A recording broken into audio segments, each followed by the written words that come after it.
We have a little tinkle bell this morning. Thank you all for coming. We're going to be having a beautiful day ahead of us with the conference continuing today and tomorrow. A great start last night. My name is Professor Jerry McGill, and I'm the chair of the conference committee. I want to give you a few welcoming remarks, a few explanations. But before I do that, I want to welcome President Doherty to say a few words about our conference.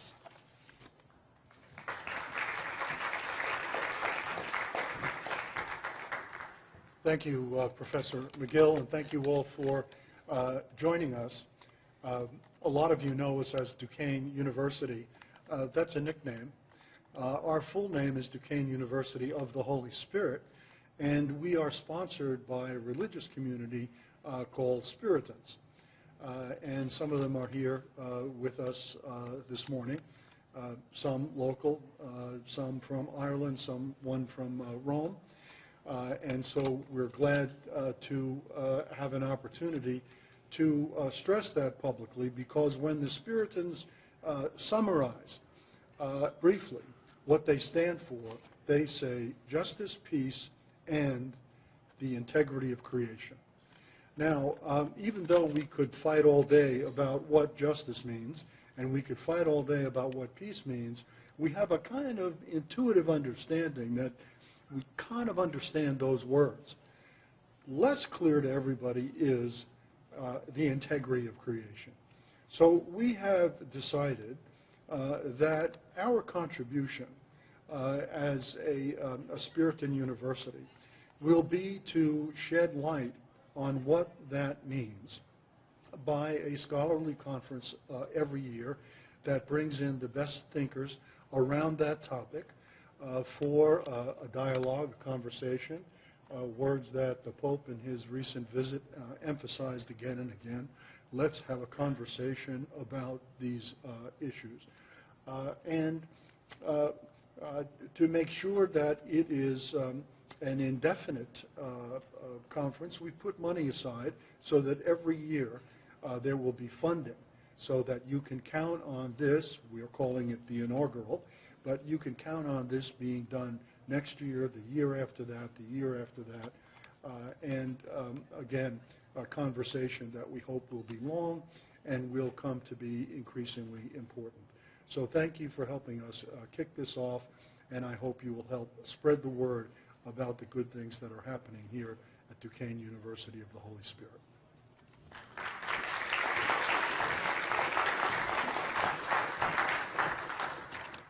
President Doherty is himself a scholar, very well published with the best prices in the world. He is a scholar president, a president for scholars, and by establishing an endowment to fund this conference in perpetuity is just a wonderful tribute to his leadership and a great joy to our work. So thank you, President Doherty. I'm going to give you a few announcements, first of all. This is a green conference, so one of the very few published things we have is your little bookmark with a brief scheduling on the back. If you go on the website, you'll be able to download to your smartphones the detailed schedule. It's a PDF schedule. It's on the tab at Schedule on the website. We're trying to be a very green conference. My special gratitude to Professor Robert Schroof from the Business School. He was able to calculate and offset totally the carbon costs for this conference. So thank you very much, Professor Schroof. This is a carbon neutral conference.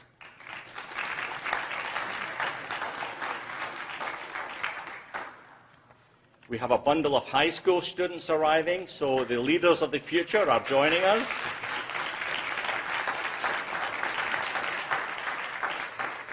Thank you very much, Holy Family teachers, for organizing this so well.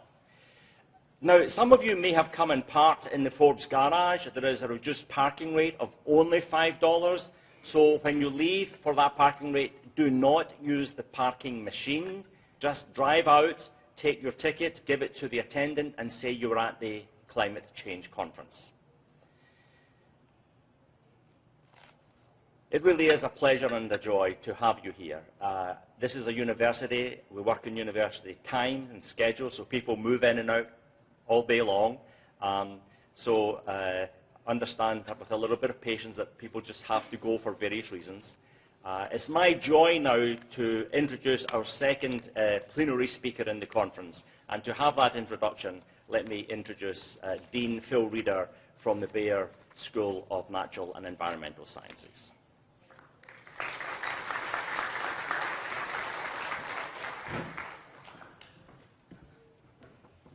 Good morning, everybody. Our plenary speaker, Dr. Robert Brinkman, is Director of Sustainability Studies and Research at the National Center for Suburban Studies at Hofstra University, where he's also a professor in the Department of Geology, Environment, and Sustainability. He earned a Bachelor of Science degree in Geology in his home state of Wisconsin from the University of Wisconsin-Oshkosh. He received an MS degree in Geology from the University of Wisconsin-Milwaukee and a PhD in Geography from UWM, where his dissertation was titled Lead Pollution in Soils of Milwaukee County, Wisconsin. In 1990, he became an assistant professor at the University of South Florida, where he conducted research on sustainability issues associated with soil and sediment pollution in urban and suburban areas, as well as research on caves and karst landscapes. He has published numerous articles and books, including the only book on the science, policy, and management of urban street sweeping, and the only book on sinkholes in Florida. At USF, he was the founding chair of the Department of Environmental Science and Policy. He also served as the chair of the Department of Geography and was the associate dean for faculty development. He arrived at Hofstra University in 2011 to start a new sustainability studies program, which has evolved into the program that now offers a BS degree, a BA degree, and an MA degree in sustainability. As part of the curriculum development for these degree programs, he created courses in urban and suburban sustainability, management, wetlands, and community-based sustainability. He's currently involved in a number of projects, including analysis of sustainability efforts in post-Hurricane Sandy Long Island, evaluation of international sustainability planning in the United Nations, and the assessment of sustainability in Hainan, China.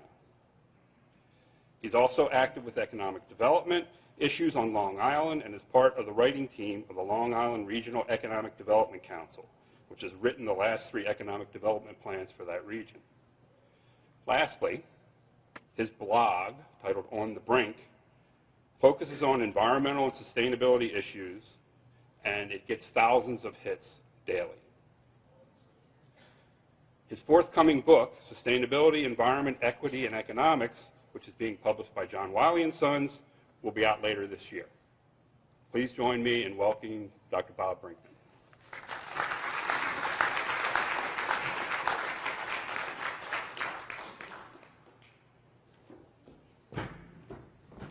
Thank you for that nice introduction, Dr. Reeder. It's great to see all of you here. Thank you, President Doherty, for this wonderful conference, and thank you to the Planning Committee for inviting me here. I just want to thank everyone for watching online. I know that there's an audience out there. I want to recognize you and say good morning, and good morning to all of you in the audience. Thank you all for being here. We are at a time of global crisis, but before we get too serious about that, it's a long day talking about global crisis. I think it's important to bring in a little levity to the conversation. So I want to tell you a little story. About 2 years ago, I spent a summer at Oxford University in England. And while there, I met many great thinkers, and I had the opportunity to interact with many individuals who were thinking great things. And one of the individuals I met was a scholar on the early texts of the Reformation. He knew his way around a library like no one I ever knew before. We ended up becoming very good friends, but there was something about him that was a challenge for me. He was a climate change denier. And so even though we were very good friends, we did have our differences. And one night, we found our way at one of the oldest pubs in the world to have some of the best beer England can produce. And after a pint or two, we started to get into a long, rambling conversation about climate change. And I'm sorry to admit that our voices might have gotten a little loud. And my English friend said, you and your gang of so-called scientists make the data fit whatever you want to fit. And I countered him and said that he didn't understand science. And we went around like this for some time before a bartender came over and told us to quiet down. We apologized and then thought, wait a second, this is Oxford. It's a good place for a debate. So we asked the bartender to come back and asked him if he would evaluate our arguments. And this worked out pretty well because it turns out he was reading for law. So I went first, and I explained how long-term climate change works. And I explained climate monitoring and the scientific link between greenhouse gases and global temperature change. I reviewed the chemistry of the atmosphere and discussed how the atmosphere impacts global temperature and weather. I covered everything from ocean acidification to carbon cycling. My friend then gave his argument and stated that temperature was always in flux, that the weather is always changing, and we've been keeping records for such a short amount of time, how could we be sure? He stated that there is no link between greenhouse gases and climate change, and that climate scientists were making up the data to get grants. So after listening to us, the bartender asked us to rebut each other's arguments, and we did so in rhetoric that you can imagine. And the bartender then said, well, here's what I'll do. I'll give the best drink in the house to the person who I think won, and I'll give the worst drink in the house to the person who lost the argument. And so he then proceeded to make the most extravagant drink either of us had ever seen. He first juiced half an orange and poured that into a glass. And then he added pineapple and passion fruit juice, along with some coconut milk and some simple syrup. Finally, he reached all the way to the top of the top shelf to grab the best rum in the house and poured that into the glass. And he topped it all off with a dramatic garnish of pineapple and cherries. Then he grabbed a dusty mug from a drying rack above the bar and poured a pint of ale in a glass. My friend and I wondered who was going to get that fancy drink and who was going to get the beer. Well, when he had both drinks ready, he put the fancy drink in front of my friend and the beer in front of me. Aha, my friend said. I see my argument won the day. Not so fast, the bartender said. Your mate had the best argument by far. What do you mean, my friend said. I got that fancy cocktail. And the bartender said, well, that's true, but everybody knows that the best drink in a British pub is a pint of ale.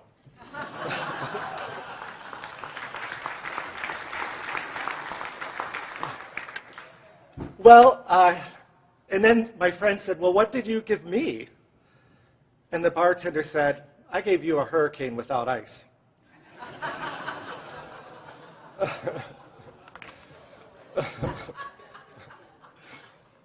All right. Well, you know, I exaggerated just a little bit with that story, but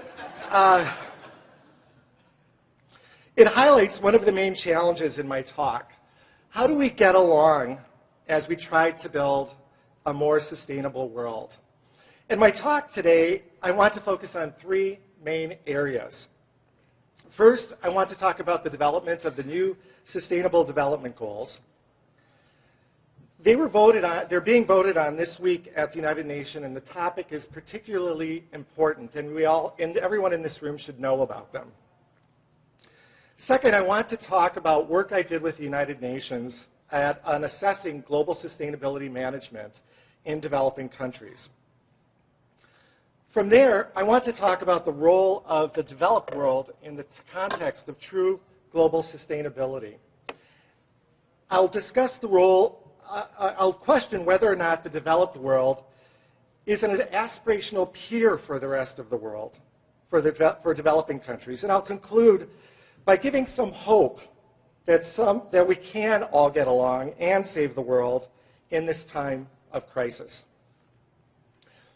So first, let's take a look at the Sustainable Development Goals. In many ways, The Sustainable Development Goals emerge out of the key UN report, Our Common Future. This is Gro Brundtland here, who is the lead author of the report. It's sometimes called the Brundtland Report, and it's the first report that highlighted the significant changes that we were seeing in the world in the 1980s as a result of globalization. It noted widespread deforestation, ecosystem disruption, social inequality, and a myriad of other problems, and many of these problems remain today. It was in this report that we get the first definition of sustainable development as development that meets the needs of the future or of the present without compromising the ability of future generations to meet their needs.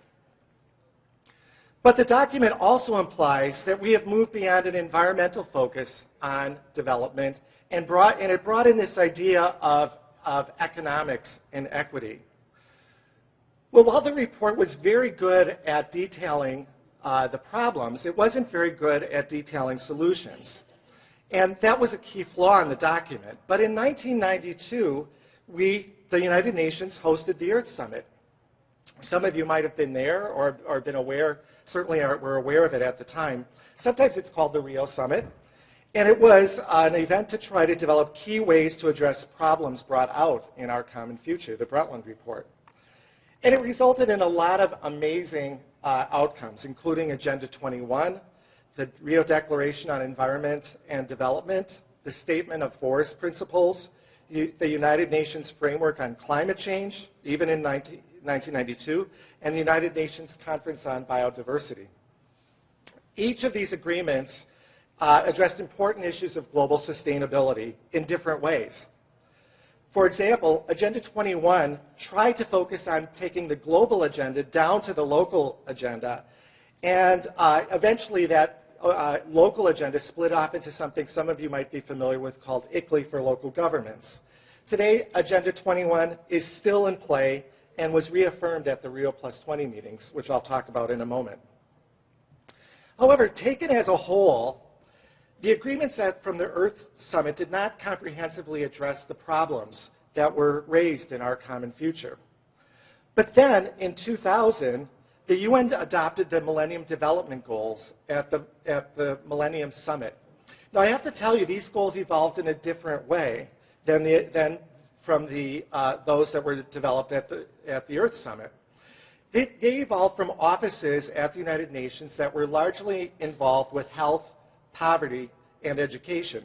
So obviously, those are the centerpiece of the Millennium Development Goals. I want to take a moment to review them all. These are slides directly from the United Nations that show some of the successes and failures within each of the goals. The first goal was to eradicate extreme poverty and hunger. The second goal was to achieve universal primary education. The third goal was to promote gender equality. The fourth was to reduce child mortality. The fifth was to improve maternal health. The sixth was to reduce or combat HIV, AIDS, malaria, and other diseases. The sixth was to ensure environmental sustainability, the seventh. And the eighth was to develop a partnership for sustainable development. So for the last 15 years, the United Nations, national governments, non-government organizations, philanthropists like Bill Gates, and a range of development experts have worked to try to improve the world around these goals. What is important to know about these goals is they all have measurable outcomes, indicators, that allow countries to compare themselves over time and allow countries to compare themselves in a region or internationally. So we could create maps or rating tables or other visualization and statistical assessments of global sustainability using one or more of these indicators. And I think that most people believe that these efforts have been successful, largely successful. Certainly not all countries have made improvements in all areas. And nevertheless, there's no doubt that real measurable progress has been made around the world. We've had the people living in extreme poverty. We've seen great improvements in gender equality in schools. Millions of deaths have been avoided in HIV and malaria, and 2.1 billion people have access to improved sanitation. These are not small numbers, so this is a very successful program from my viewpoint. However, there was a problem with the Millennium Development Goals from a sustainability perspective. They only focused on issues in developing countries. Let's fast forward now to Rio Plus 20 meeting, also called the UN Conference on Sustainable Development, that occurred in 2012 in Rio as the 20th anniversary of the original Earth Summit. The main outcome of this was a report called The Future We Want. And one of the key elements of the document was the call for the development goals for new development goals called Sustainable Development Goals to replace or take over from the Millennium Development Goals. Just so you know, the Rio Plus 20 meeting was not as popular as the original Earth Summit internationally. Only 88 heads of state attended that meeting compared to 116 from the original meeting. Notable absences included many European leaders and President Obama. Many believe they did not attend due to key changes in the way that the United Nations was framing sustainable development. Some of the key ideas challenged traditional consumption and production patterns, as well as traditional ways of assessing development, such as gross national product. Uh-oh, got to restart my computer. I don't have a keyboard here. Here we go. There we go. That'll do it.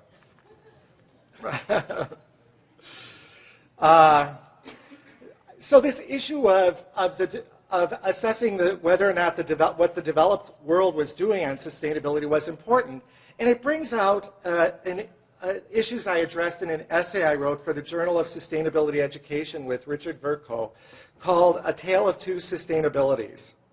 In it, we point out that we are really walking down two very different global paths when we talk about sustainability. In developed countries, we concern ourselves with efficiency and whether we recycle or not. We concern ourselves whether or not our events are carbon neutral, which is fantastic that it's carbon neutral. But these are the kinds of things we do in the developed world.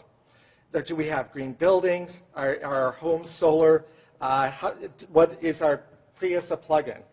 Whereas in the developing world, there's concern whether or not we have access to fresh drinking water. We have access, whether or not we have access to basic sanitation, whether we have access to food, and whether or not our families are going to be disrupted by the waves of globalization that impact poorer nations. So it's important to note that this translation of sustainability is often lost when we just generalize sustainability, that we're really talking about different kinds of development strategies. And in many ways, the traditional way we've thought about sustainability is that the developed world is providing funds and technological expertise to the developing world. And we're starting to transition into a new way of thinking about this, that we have much to learn from each other in this concept of sustainability.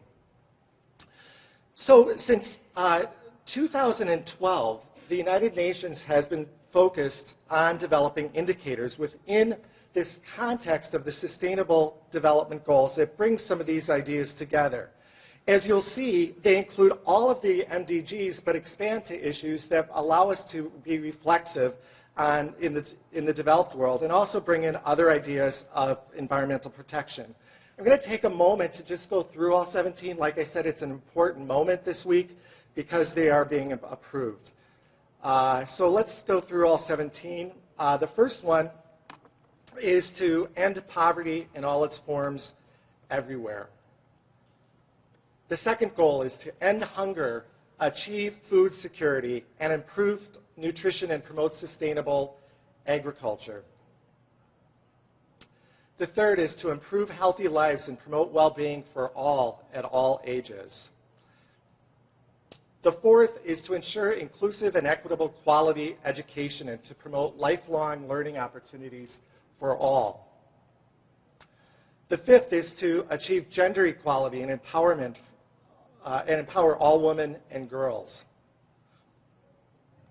The sixth is to ensure availability and sustainable management of water and sanitation for all. The seventh is to ensure access to affordable, reliable, sustainable, and modern energy for all. Goal 8 is to promote sustained, inclusive, and sustainable economic growth, full, productive employment, and decent work for all. Goal 9 is to build resilient infrastructure, promote inclusive and sustainable industrialization, and foster innovation. Goal 10 is to reduce inequality within and among countries. Goal 11 is to make cities and human settlements inclusive, safe, resilient, and sustainable. Goal 12 is to ensure sustainable consumption and production patterns. Goal 13 is to take urgent action to combat climate change and its impacts. Goal 14 is to conserve and sustainably use the oceans, seas, and marine resources for sustainable development. Goal 15 is to protect, restore, and promote sustainable use of terrestrial ecosystems, sustainably manage forests, combat desertification, and halt and reverse land degradation, and halt biodiversity loss.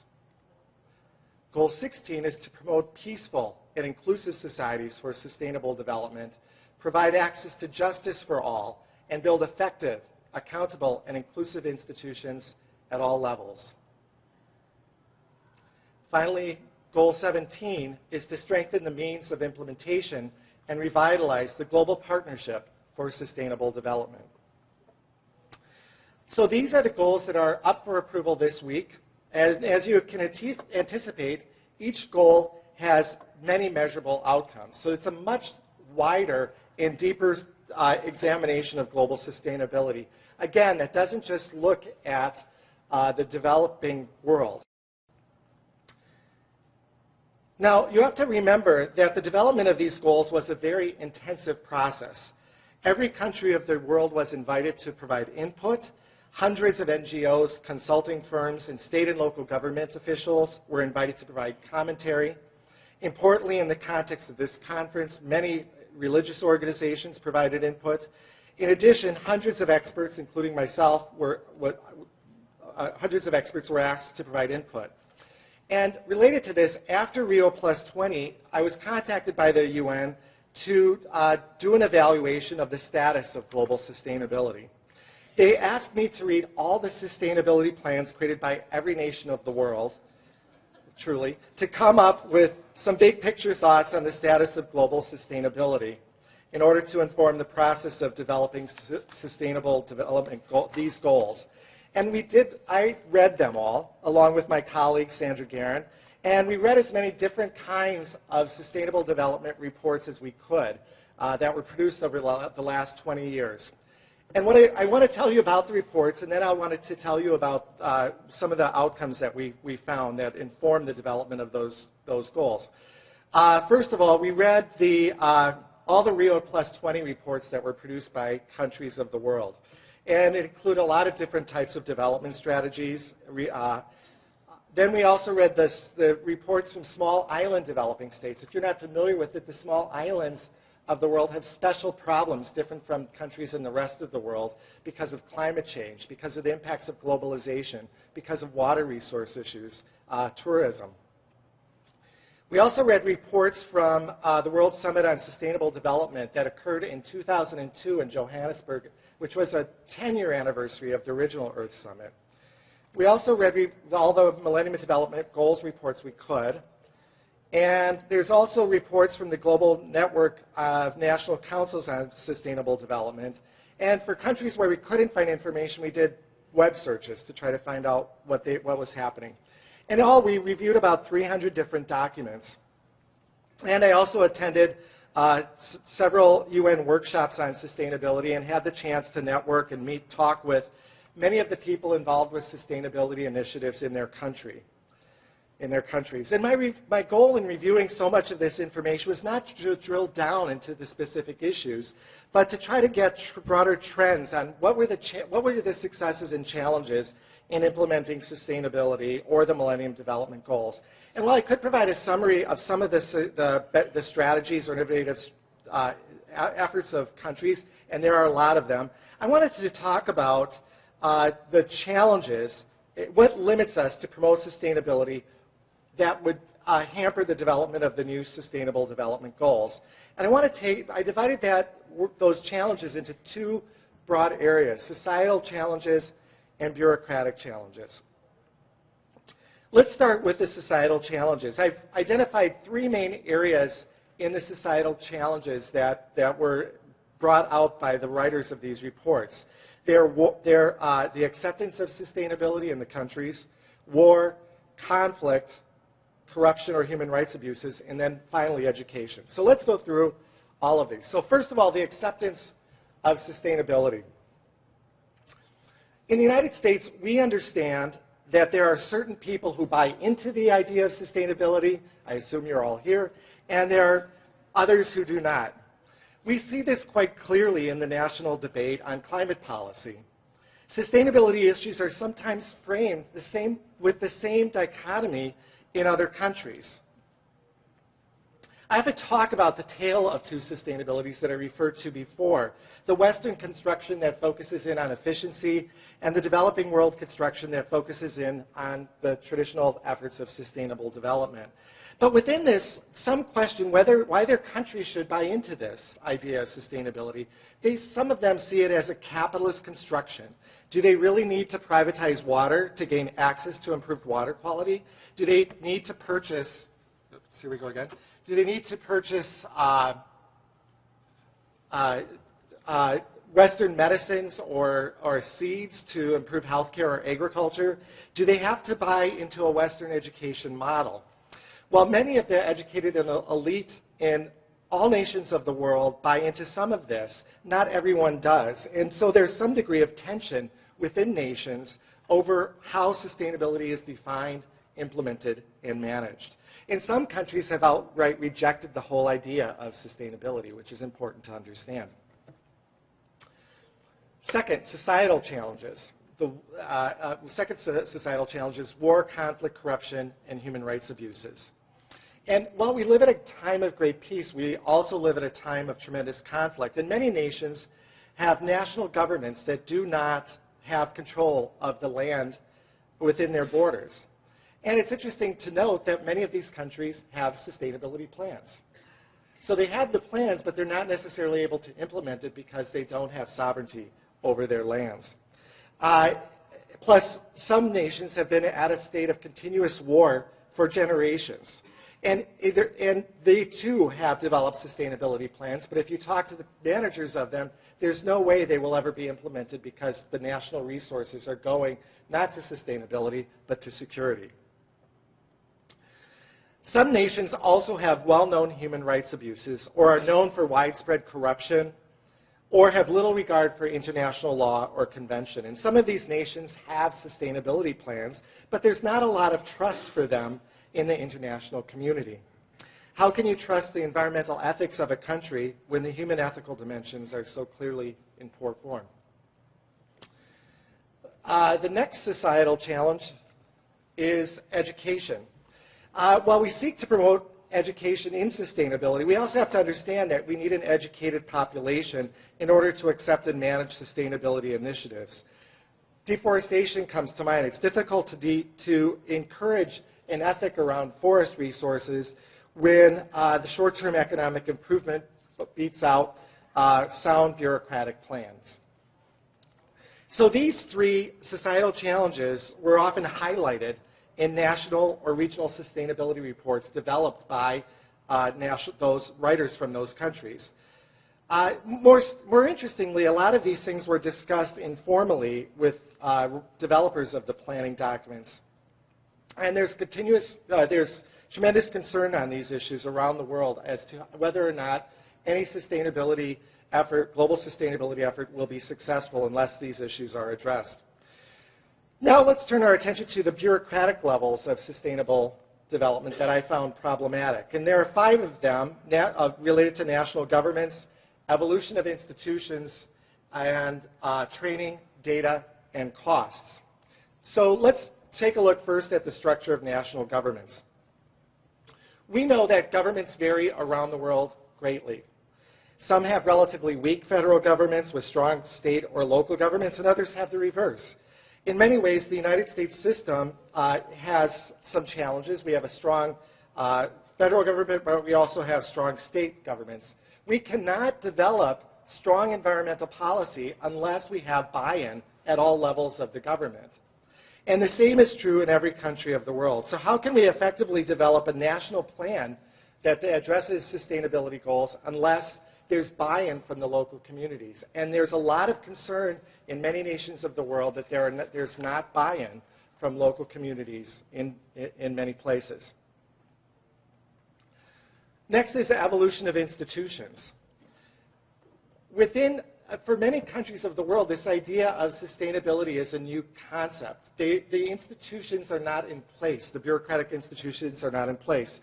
So and we see this even at the university levels here in the United States. An Office of Sustainability at Duquesne is going to be very different from an Office of Sustainability at Hofstra. So if we were to be asked to address particular national goals, it might be difficult for one or the other to do that. And that's the case here. It's clear if you think about what happened with Ebola in the last year, where we had some nations very able to address the issues of Ebola, and other nations that really were not ready bureaucratically to handle the public health issue. Training is another issue. It sounds so mundane to think about training within these international targets. But over and over again, the national reports spoke about the challenges of training people in their countries to address these concerns on sustainable development. Things like, related to this notion is whether or not we have appropriate equipment and software. So I want to give you an example. A lot of this is in the context of the developing world, but I want to talk about Long Island, where I live. We have 250 local governments on Long Island that are responsible in some way for stormwater management, collecting data, handling appropriate policy, etc.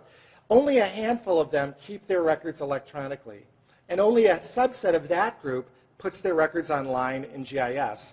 So when we have very rich Long Island, technologically advanced society there, unable to really effectively manage stormwater and to provide that information effectively to the public, you can imagine the kinds of things that are going on around the world with training and the ability to manage things. Related to this is data. In the United States, we have a census every 10 years. Countries around the world are asked to report on sustainability indicators. It takes precious money and time of public officials around the world to do this work. And of course, related to this are the costs. Most countries have external forces that are driving them down the sustainability path. Their precious treasure is needed for things that they've prioritized within their own country, and these sustainable indicators are not necessarily their top priority for spending their money. They have choices to take funds from existing priorities or seek funds from donor countries or raise taxes, and none of these are good things to do if you are a leader of a developing world. And I think you'll agree that these bureaucratic challenges, while very expensive undertakings to improve upon, are more solvable than some of the societal problems I mentioned earlier. Before turning to the final point of my talk, though, I want to highlight that even though I've pointed out all these problems, most of the world is trying to work on sustainability issues. There are earnest people in every corner of the world trying to make improvements and make the world a better place, but they're hindered by these significant social, and bureaucratic challenges I outlined. Okay, at this point, I want to turn your attention to the last topic of my talk, which is on the tension in the world on sustainability outcomes. As we've seen, most of the conversation in the world, at least from an applied perspective, comes within the context of improving developing countries. We've seen that hundreds of national reports have been written on developing countries all over the world through the UN. We've also seen that these reports highlight significant social and bureaucratic challenges. Yet, what about the developed world? Is our role only to be providers of knowledge and money? Are we to be the aspirational target of nations? That's a difficult question, right? I want to bring this into context within a conversation about two characters developed by Kate Mulgrew. I wrote about this in an essay in Huffington Post, that much of the rest of the world sees us as one of these two characters. We either are the Star Trek captain, full of great technology, trying to save the world through science and technology. We know what to do. We have great courage and great optimism for the future. But there's also, if you're familiar with Orange is the New Black, the character Red, who is not such a great person, right, if you know that show. She is greedy. She thinks only of herself. She is not good to other people, and it's all about her. And in many ways, the rest of the world looks at the U.S. in these lights. We do great, wonderful things, but we're also seen as very greedy. We're familiar with venture capitalists that just raised the price of drugs by 5,000% in the news. So we have two sides to us. Plus, it's worth asking if we're really green. Before coming here, I think I'm very green. I have a plug-in hybrid. I bike. I do a lot of education on sustainability. But I ran my ecological footprint at footprint.org just as I was getting on my plane. And right? And I found that here we go again, that my footprint is equivalent to 6.2 worlds. In other words, if everyone lived like me, we would need over 6 Earths to have all the resources we would need. Clearly, we're not living within ecological harmony of the world. We have an ethical dilemma facing us that is different from those that we've faced in the past. If we look closely at the development of environmental ethics, at least within the Western perspective, we see that we've evolved a lot in the last couple of centuries. In the 19th century, we had writers like Muir and Thoreau argue that nature had intrinsic value and that nature elevated us spiritually. Muir famously said the clearest way into the universe is through a forest wilderness, right? So while the writings of Muir and Thoreau had tremendous influence on the way that we protected the natural lands, they were unable to protect us from the ravages of 20th century industrialization. It wasn't until we developed a new ethical framework that we were able to push back against pollution and widespread environmental devastation brought about at this time. The two writers who helped frame this were Aldo Leopold, the author of A Sand County Almanac, and Rachel Carson, who authored Silent Spring, who helped make a case for a secular ethics based on the rules of science. Via sound environmental management, we are able to protect ourselves from the bad behavior of individuals and organizations. In the U.S., this led to the development of environmental laws like the Clean Air and Clean Water Act. But our era is different. We understand environmental science like never before. We fully understand the impacts of greenhouse gases on the atmosphere. We know where species are disappearing. We understand that there are great social and economic inequalities in the world. We understand the ravages of globalization on cultures. This has led some authors to critique where we're at. Edward Abbey, of course, made the case that governments were ineffective at dealing with environmental issues. And Bill McKibben famously wrote about the end of nature. With everything we know, why was it that we were unable to act?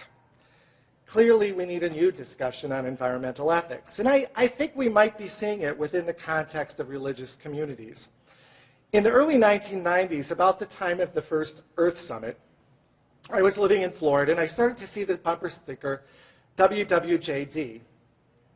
It didn't mean what would Jesus do, the name on the well-known T-shirts and bracelets that probably some in here are sporting, but it meant what would Jesus drive?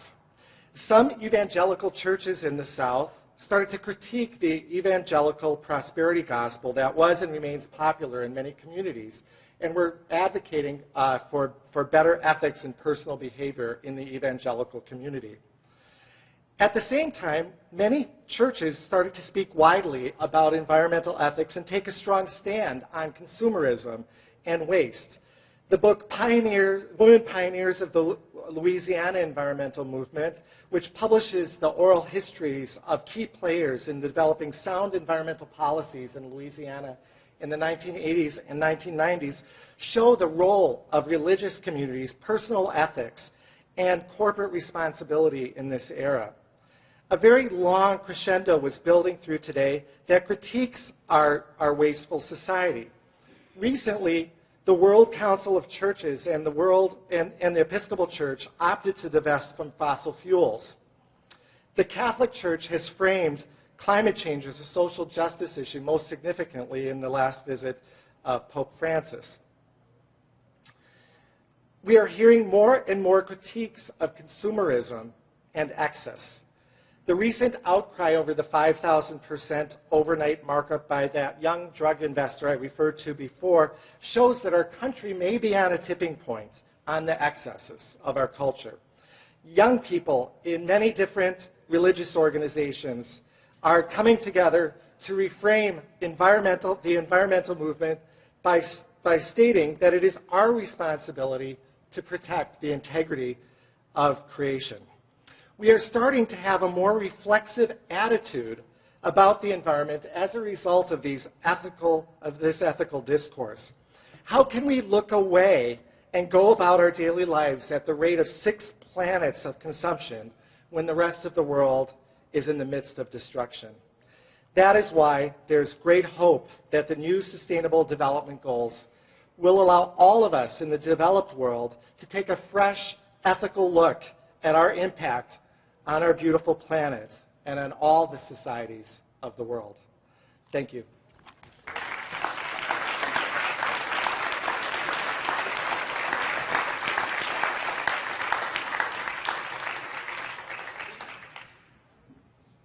Thank you. Thanks, Bob. We have time for a few questions. Does anybody has questions? Sir. Yeah, you. 10 minutes. Yeah, right there. Yeah. I'm curious. I'm always a little bit concerned when I see the economic development goals. While I see that they are noble and wonderful and what a vision for the world, and you then just juxtaposed it yourself with 6 planets. Right. And I'm curious to know, in particular, the goal of economic growth. What part of the economy or what type of economy can grow when we're already at 6 planets for some of us, and globally we're, I think, at 1 point something. Right. So I haven't ever been able to reconcile those. I wonder if you can speak to that. I think you're at the root of the challenge we have. There are some I didn't bring the measurable indicators to discuss today, but I think that when you look at economic development, whether it's in a developing country or an American context, there are some things that we can do. It's a matter of making important choices to drive us down a different path. Let me give you an example from Long Island, where I'm at. We are trying to encourage economic development of carbon neutral industries or technologies that promote sustainability. So it's making those different choices within the current economic model to try to turn the ship in a different direction. We're not going to change that overnight, but we have to at least try, right? Otherwise, we could give up and go into a Mad Max world, which is what some people think we're headed to, right? But I think if we work in our communities to make those little pieces of difference, we can start moving in the right way. I think economic development is a very interesting thing within sustainability. I know there's some folks from the business school here who work on those issues of sustainability and economic growth. And it's a very difficult thing, but it is doable, in my opinion. Other questions? Yeah, right here. So I would agree that social acceptance of sustainability is it's a big issue, not only for developing countries, but also for us in the United States. And I wonder if you have sort of a bright moment that you could share with us, maybe at Hofstra or other places that you've collaborated with, or other governments even, where they've done something small that had a large impact on social acceptance of sustainability. I think that there's some really good examples that come out recently within college communities. I don't know if you've been familiar with 350.org, that organization, 350.org. They've done I'm in the New York area, and we went down to the climate march, and Hofstra University had 400 people attend that march, which was we're a small university, and that was a big group that we were able to get out to that event. But when I got there, there were 400 people from Ohio, from Iowa, from Texas. Thousands of people from all over the country came out. I think the work of organizations like 350.org and other groups are very inspiring to young people, and we need to encourage them as much as possible. In terms of local governments, I have to say that there's the work. What matters, and it kind of gets to your question, the work of individuals is so important in local governments. I worked with the city of Tampa on some sustainability initiatives in poor communities. And I would say that because of one person, the poor communities of Tampa had many more sustainability initiatives than some of the wealthier communities that just don't care about it. So individuals matter. The spark of innovation and creativity matter within those organizations. Sir, right here.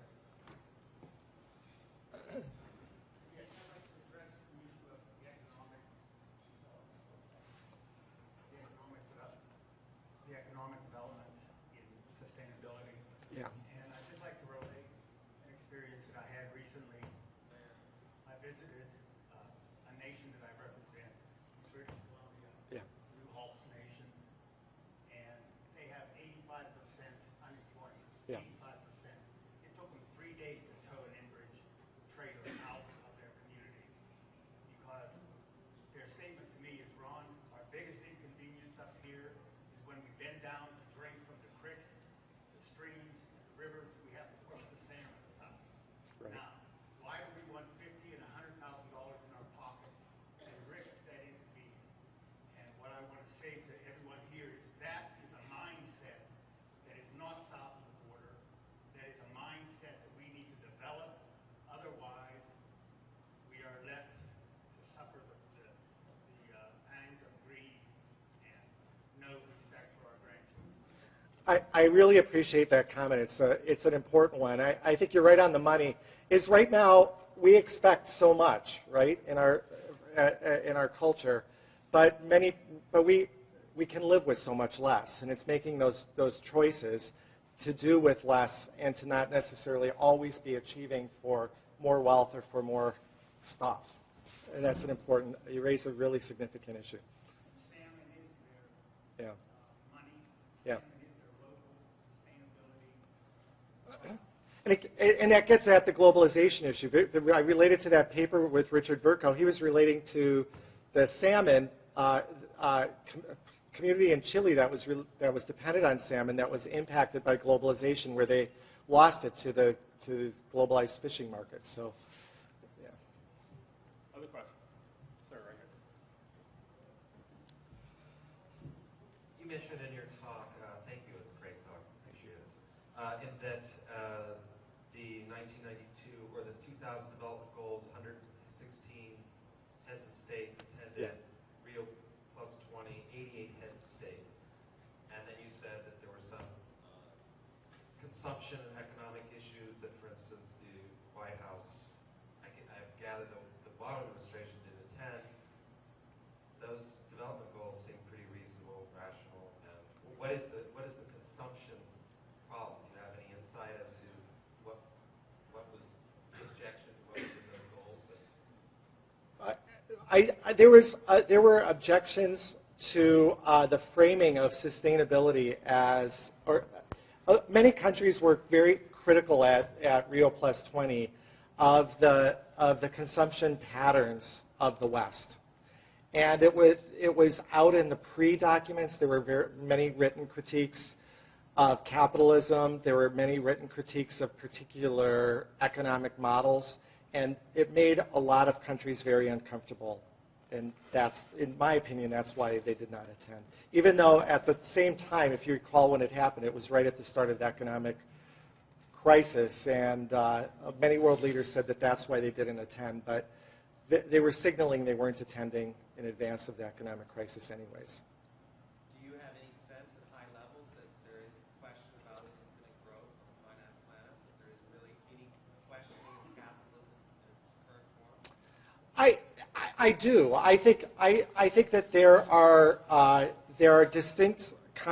conversations over how much longer certain things can keep going. I think that there's a larger question on how capitalism is being redefined through changes in large global economic policy and national policy, capitalism tinkering with monetary issues is starting to happen. We heard a little bit about this last night with conversations around carbon taxation, things like that. And that's more where the conversation is going, at least in the developed world, or in the capitalist world, I should say. Right here. Yeah.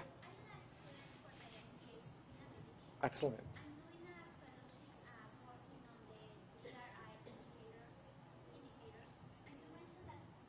You mentioned that one of the challenges is that we don't have accessibility to data and how we are measuring the indicators. So if I base my facts on my findings on the GER indicators, I see that they are doing a lot of reporting, but not actionable takeaways. Right. So if you have any recommendation on what can be done to make it more actionable, what would that be? Yeah, that issue came out in a lot of conversations with sustainability managers around the world. If any of you are familiar with planning offices or how planning's done, we often develop community plans that are aspirational. And in many ways, these national sustainability plans are aspirational targets. And they produce data that may or may not be utilized. And I think that there's a sense internationally that the data are not being used as effectively as they could to implement real strategies. And I think a large reason for that is, again, because of this lack of local acceptance of sustainability in many nations, or the inability of national governments to have networks in local communities to push some of this stuff down. We see it in our country quite a bit. We are one of the few developed nations in the world without a sustainability plan. We don't have an Office of Sustainability. If you look at how the U.S. government manages it, it's very limited. We have energy plans and we might have transportation plans, but we don't have a comprehensive vision. So the real leadership in the United States is actually at the state and local level on sustainability. Pittsburgh is one of the leading voices at the city level. New York City is another one. And they're leading the way at the local level. And that's happening to a certain extent around the world. But at the same time, when reporting happens, it's at the national level that may or may not be tied in that closely with local communities. We'll do one more question, and then Dr. Brinkman will be available at break time for a one-on-one or group discussion. One more question? There's three in the back. Yeah, start back here.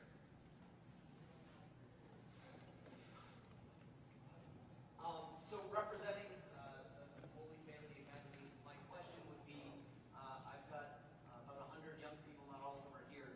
What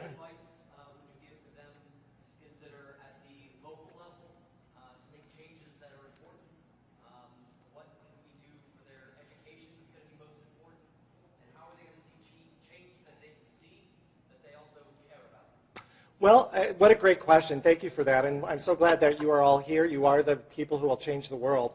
The one thing you have to recognize is that the local matters and that you should try to change your school, your families, and yourselves as you work along the way. There are many people here at Duquesne, and many of them here, who are working hard to make Duquesne a greener university. You have a carbon-free conference. How wonderful is that?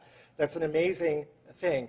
What can you do in your school to move to a more carbon-neutral school? And as you get older, think about the choices that you are making so that you have to recognize that when you buy things that are made all over the world, that impacts those places. Think about how your choices matter as you move forward. Ethics is not just about the day-to-day lives. It's also about what you buy and what the decisions you make on how you live. So think about those. Try to live a softer life on the planet. In terms of what the school can do, I urge the school to have a sustainability committee to work on sustainability issues that brings together administrators, students, and faculty to develop targets for the school and to develop events that educate the rest of the school about sustainability issues. And find a partner around the world in a developing country that you could Skype in and talk about how your communities impact each other. So you can hear the voices of kids your age from countries that are very different from ours. That's what I would do. Thank you. Let's thank Dr. Brinkman one more time. Thank you.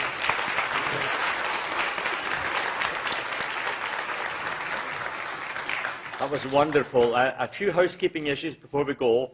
We're having a little break over the next few moments, and at break time you're going to hear Tinkle Bell, which tells you to move to the next item. After the break, there are 2 breakout sessions. One is going to be here, and the other one is going to be next door.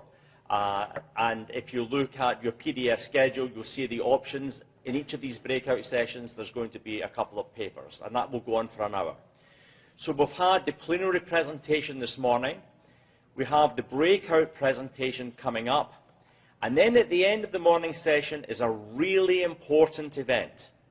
It is completely dedicated to conversation between the tables, between each other. I will facilitate the event. So we've designed each morning and afternoon segment to have a full hour session dedicated to conversation among yourselves, to inspire one another with the insights that we have in addition to the papers that we're hearing. Finally, as you know, we are streaming this conference live. We have a global audience. It's wonderful to have that. And in particular, to know that even after the event, this is all being recorded so that people will be able to access all of the papers online at any future time. So have a little break, and I'll have you tinkle bell in about 20 minutes to move you to the next event. Thank you all. Coffee's out in the hall.